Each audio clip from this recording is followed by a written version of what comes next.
Bienvenue dans cette cinquième vidéo concernant le module de statistique pour les étudiants de SMC, quatrième semestre.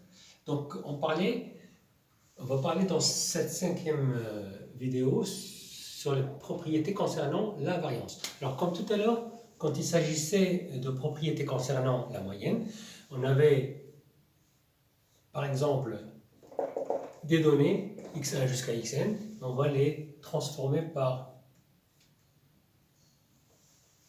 cette transformation affine, donc où je vais multiplier les xi par le même nombre a et rajoutant un même nombre b.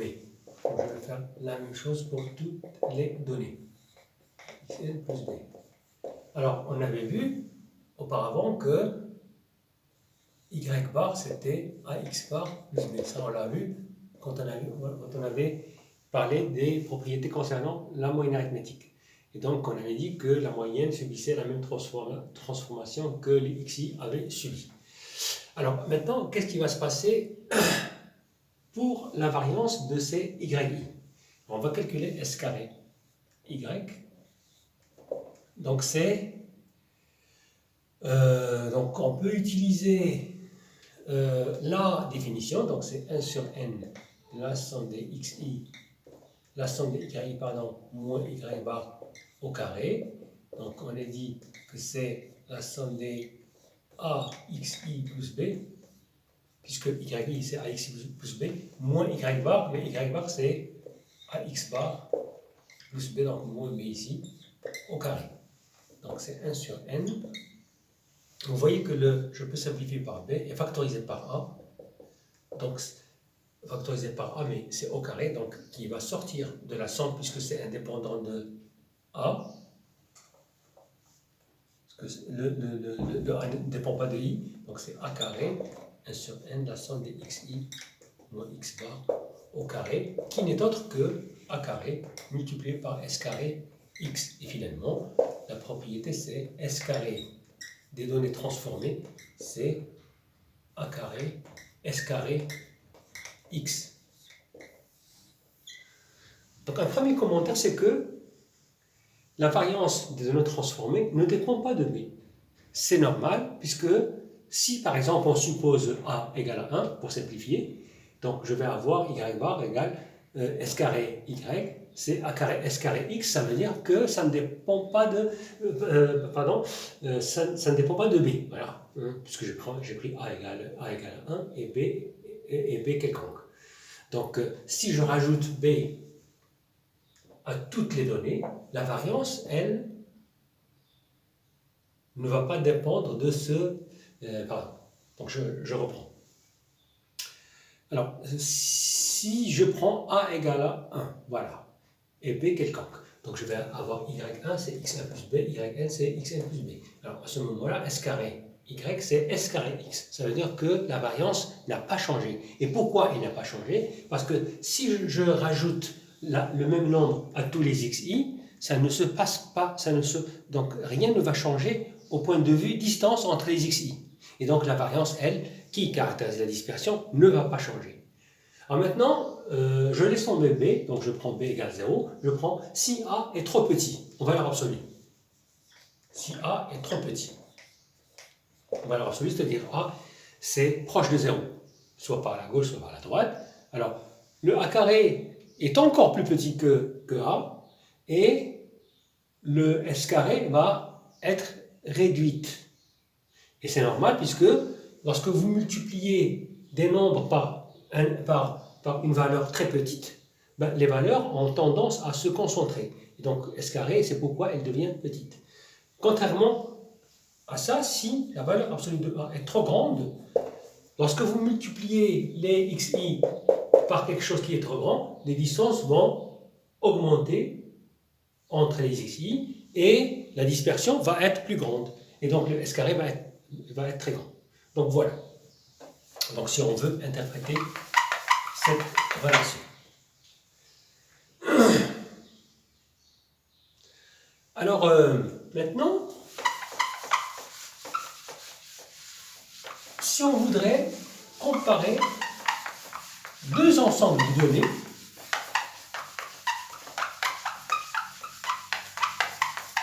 on va le comparer au point de vue dispersion. Donc j'ai par exemple x1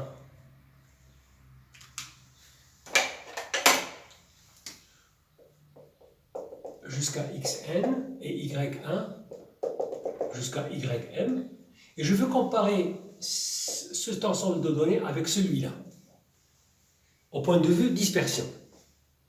Bien sûr, je vais penser à comparer les variances, mais je ne peux comparer les variances que si les xi et les yi sont homogènes au point de vue que, par exemple,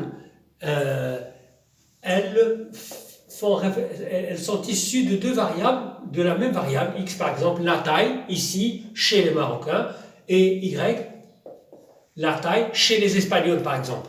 Là, pour comparer les dispersions, je vais comparer les variances directement. Mais, donc, il suffit de calculer s carré x, s carré y et voir lequel est plus grand. N'est-ce pas? Si s carré x est plus grand et plus petit que s carré y, à ce moment-là, je vais dire que la dispersion pour l'échantillon x est plus petite que la dispersion dans l'échantillon y. Mais si, par exemple, les deux ensembles donnés ne sont pas exprimés dans la même référence ou la même unité, par exemple, x peut être la concentration, par exemple, je dis n'importe quoi, du cholestérol dans le sang, je vais avoir des petites valeurs, x1, une petite valeur, parce que la concentration de sang est très faible. Ici, par exemple, y1 jusqu'à yn sont, par exemple, des tailles de personnes, donc je vais avoir, ou bien des poids de personnes, je vais avoir des valeurs qui sont très grandes. Et là, c'est sûrement, la dispersion là serait, la variance ici serait plus petite que la variance là, parce que la nature des valeurs n'est pas la même. Alors, pour comparer les dispersions, on ne compare pas directement les variances, mais on va comparer ce qu'on appelle le coefficient de variation. C'est quoi le coefficient de variation? C'est l'écart type sur la moyenne. Donc, si les valeurs sont trop grandes, ici, donc quand on va diviser, on va rendre le CV plus petit.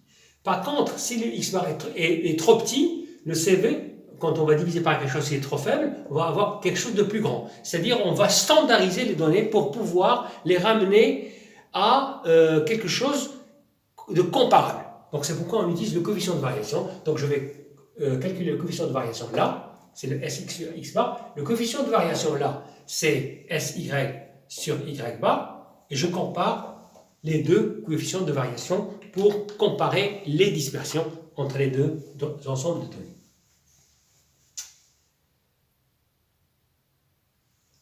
Alors, on est toujours en train de définir les quantités qui caractérisent la dispersion. On va parler, par exemple, de l'étendue. Alors, l'étendue, c'est quoi l'étendue? C'est, dans la suite du cours, sur les slides, vous allez voir que c'est la valeur maximale moins la valeur minimale. C'est l'étendue. Donc c'est normal que ça caractérise la dispersion, puisque une étendue trop petite, c'est-à-dire que donc vous avez x1 ici, si l'étendue est trop petite, c'est-à-dire que ces deux valeurs-là sont proches l'une de l'autre, et toutes les valeurs xi, toutes les xi sont là. x1 jusqu'à xn sont toutes dans cet espace trop petit, ce segment trop petit, c'est-à-dire qu'elles sont rapprochées, et bien sûr, si elles sont rapprochées, ça caractérise la dispersion. Par contre, si l'étendue est trop grande, c'est-à-dire qu'il y a des chances pour que les xi soient très éparpillés les uns par rapport aux autres, et particulièrement par rapport à leur moyenne. Alors maintenant, on va parler de quelque chose qui pourrait caractériser la dispersion. On va parler de l'intervalle interquartile. Vous avez dans le cours, dans la suite. Donc je vais définir c'est quoi les quartiles.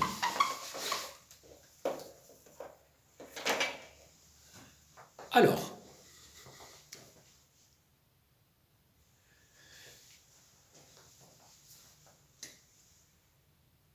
on va définir d'abord qu'est-ce que c'est que la médiane. Médiane d'un ensemble de données. Donc vous avez x1 jusqu'à xn et on voudrait calculer leur médiane. Ben, c'est simple pour des données brutes. Par exemple, si vous avez les valeurs de 5, 10, 120 et 130. Donc c'est des valeurs comme ça, hein, x1, x2, x3, x4, x5, n'est-ce pas? Donc vous avez vu que mes x6 sont ordonnés. Donc d'abord, pour calculer, pour déterminer la médiane, il faut que les valeurs soient ordonnées, par exemple, de la plus petite valeur à la plus grande valeur, n'est-ce pas?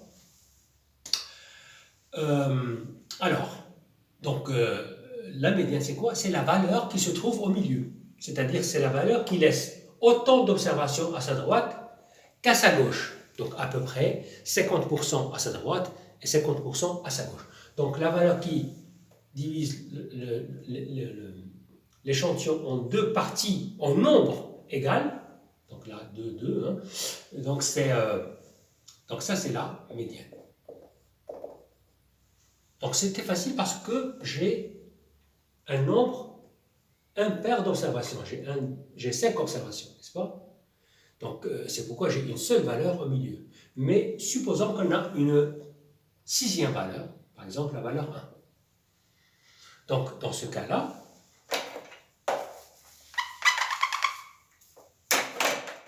j'ai une valeur là, une valeur là, une valeur ici, une valeur là. Vous voyez qu'il y a deux valeurs et non pas une seule. Donc qu'est-ce qu'on fait? On prend tout simplement la moyenne de ces deux valeurs. Donc la moyenne c'est quoi? C'est 7,5. Hein? 5 plus 10 sur 2, 7,5, c'est ça la médiane. Et là c'est une valeur qui laisse 50% à sa droite, à sa gauche, et 50% à sa droite de l'ensemble des observations. Ok? Alors là, c'est facile, quand on a un nombre réduit de valeurs, c'est facile de voir c'est quoi la médiane. Et imaginez que vous avez un échantillon de taille 5000 par exemple, vous n'allez pas passer votre temps à cocher à droite et à gauche, c'est pas pratique. Donc il va falloir trouver une formule qui nous donne cette valeur selon le cas où la taille de l'échantillon est paire ou impaire. Alors, donc là, l'expression de la médiane, pour des données brutes, bien sûr, classées dans l'ordre croissant, comme j'ai dit tout à l'heure, ça dépend de la parité de n. Alors, si n est paire, n'est-ce pas? Alors, m, c'est, comme dans ce cas-là, c'est x indice n sur 2 plus x indice n sur 2 plus 1, le tout sur 2. Alors, quand je mets parenthèse, c'est-à-dire que je considère les valeurs classées, de la plus petite à la plus grande. Donc ici, pour le cas, donc combien j'ai d'observations ici? J'ai 6 observations. Alors, donc si je veux calculer la médiane, c'est donc 6, donc 6 sur 3, sur 2, ça fait 3, donc c'est x3, plus x4 sur 2. Donc c'est 1, 2, 3, plus 4 sur 2. Donc ça fait, donc cette relation est bien vérifiée pour cet exemple-là, n'est-ce pas?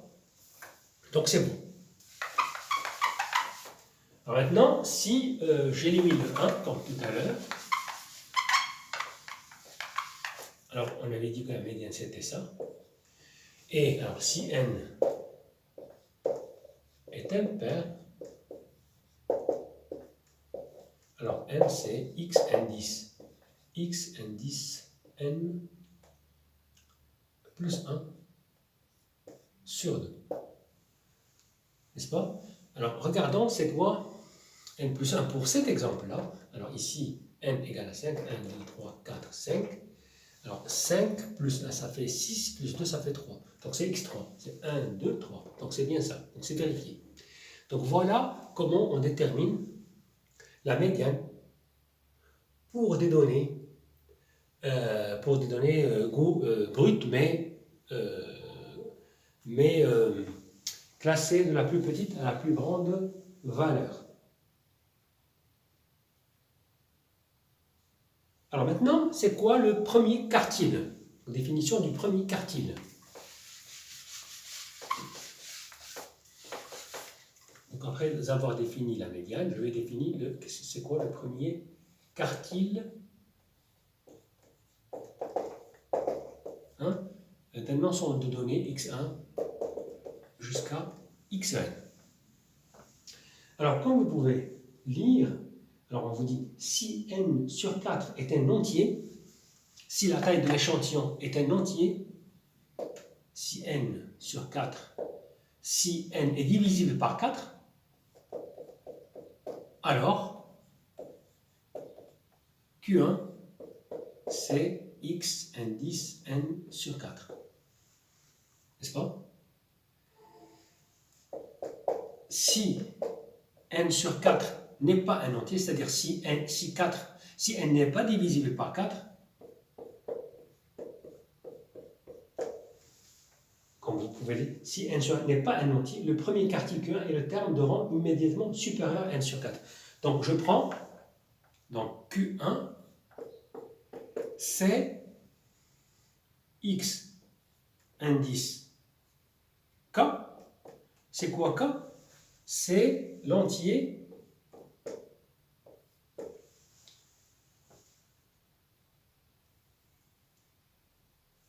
c'est donc vous avez n sur 4 et entre un K et K plus 1 avec K dans n bien sûr, hein. Donc n sur 4 n'est pas dans n, donc il existe deux entiers tels que n sur 4 est entre les deux. Donc ça c'est x indice k plus 1, c'est, non, voilà, x indice k plus 1 c'est le premier quartile. Donc je vais faire un petit exemple. Alors je fais 1, par exemple 4, 7, 18, 19, je prends ici 0, 1, 3. Voilà. Donc 1, 2, 3, 4, 5, 6, 7. Donc n égale 7. N'est-ce pas? N égale 7. Donc je prends n sur 4. C'est 7 sur 4. N'est-ce pas?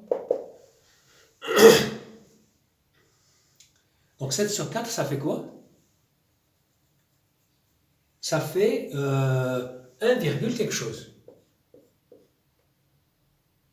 Parce que c'est pas 2. C'est 2, quelque chose. N'est-ce pas? C'est 2, non, c'est 1, pardon. C'est 1, alors 7, 1, 7 divisé par 4, 1, quelque chose, n'est-ce pas? Donc l'entier qui vient, l'entier ce qui est juste supérieur à 7 sur 4, c'est 2, n'est-ce pas? Parce que vous avez 1, quelque chose, donc l'entier qui vient juste après, immédiatement après, c'est 2. Donc Q1, c'est x2. 2, c'est 1. Donc x1, 2, donc c'est... Donc le premier quartile, c'est 1. N'est-ce pas? Alors si j'avais, par exemple, une huitième observation, par exemple, mettons 50, par exemple, une huitième observation, à ce moment-là, Q1, c'est quoi? Donc je regarde, donc 8 sur 4, c'est 2, ça appartient à n. N'est-ce pas? 8 sur 4, c'est 2, ça appartient à n, c'est un entier. Donc c'est quoi Q1? Q1 va être x indice n sur 4, c'est-à-dire 8 sur 4, ça fait x2. C'est toujours 1.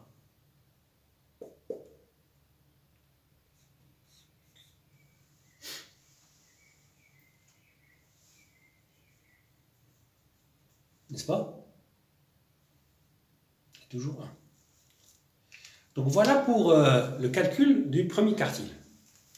Alors pour le troisième quartile, la définition du troisième quartile, alors on joue le vert.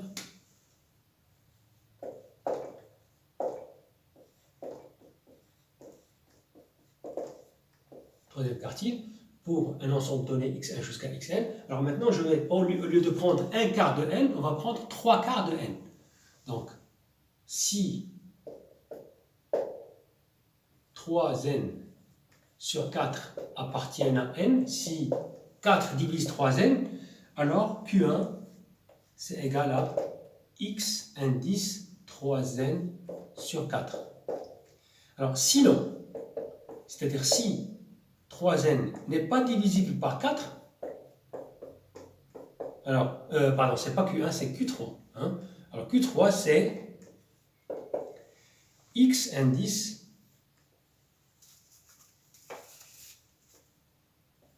K, avec K, c'est K plus 1, avec n 3n sur 4, c'est entre K,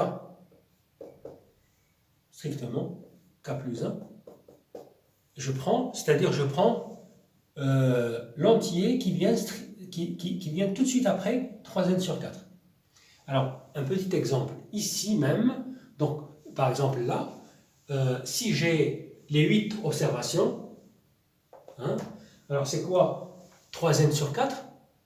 Donc, à ce moment-là, donc ici n égale à 8. Pour le deuxième exemple, pour n égale à 8, avec la valeur 50. Q3, alors Q3, ça va être quoi? Pour cet exemple-là, donc n égale à 8, donc 3 fois 8, ça fait 24.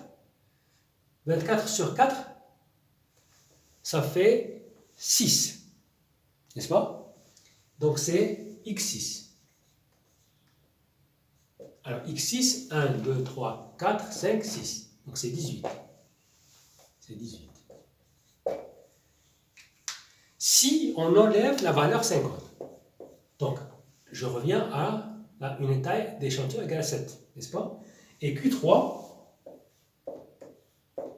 donc je vais avoir 3n, 3 fois 7, 3n sur 4, c'est 3 fois 7 sur 4, ça fait 21, 21 sur 4, n'est-ce pas?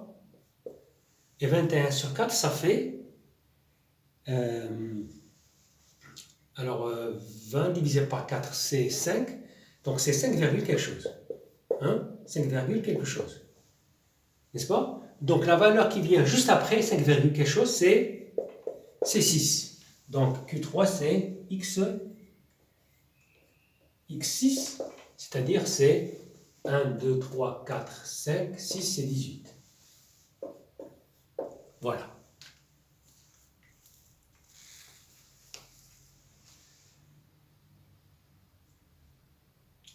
Alors, lorsqu'on n'a pas les données brutes, donc on ne peut pas avoir x1, x2, x3, etc., on n'a que des données groupées.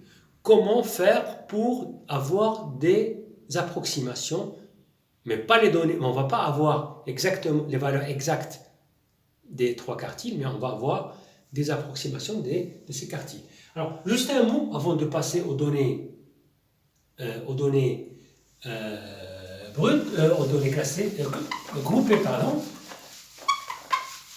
On va d'abord parler un peu de la signification des quartiles. Donc, on a parlé de la médiane, du premier quartile. Donc, c'est du premier quartile, de la médiane et du troisième quartile. C'est ce qu'on a défini. Alors, on avait dit que donc, si vous avez la plus petite valeur et la plus grande valeur, donc toutes les valeurs sont entre les deux, n'est-ce pas? Alors, on avait dit que la médiane, c'est une valeur qui coupe en deux parties égales en nombre. C'est-à-dire, là, elle va laisser 50% des observations et là, 50% des observations. Il se peut qu'elle ne soit pas au milieu. hein, parce qu'il s'agit de couper en un point où on laisserait 50% des observations là et 50% des observations à droite, n'est-ce pas? Donc là, il y a à peu près 50% des observations de l'échantillon, et là, il y a 50% des observations de l'échantillon, n'est-ce pas? Alors ensuite, Q1, donc on va diviser n par 4, donc Q1, c'est une valeur qui va laisser 50% là, à droite, à gauche, pardon, et 50% à droite. Donc, Q1, il est quelque part, par exemple, là.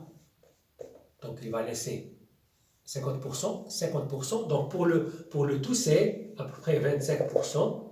Et là, 25%. Parce que c'est 50% là et là de 50%. Donc, ça fait le quart de la totalité. Et Q3, il est par exemple ici. Hein, cette valeur. Donc, c'est 50% de ici et 50% là. Donc, c'est 25% ici des observations et 25% là. Donc, vous voyez que on a 3 points, 1, 2, 3, qui sont premier quartile, médian, troisième quartile, qui partagent l'étendue, bien l'intervalle l'intervalle constitué de tous les de la plus petite valeur à la plus grande valeur en 4 parties égales, n'est-ce pas? Donc voilà, 4 parties. Donc pour diviser un segment en 3 parties égales en nombre à 25%, il nous fallait 3 points, 1, 2, 3, pour avoir des intervalles qui contiendraient à peu près 25% des observations dans chaque partie. Donc c'est pourquoi 4 intervalles, il y a 4 régions, c'est pourquoi on les appelle quartiles, parce qu'il y a 4 régions, 1, 2, 3, 4. Ok? D'où vient le nom de quartile. Donc dans la prochaine vidéo, nous allons voir comment on va déterminer les 3 quartiles, parce que la médiane c'est aussi un quartile, c'est Q2. Hein. Comment définir les 3 quartiles pour des données groupées.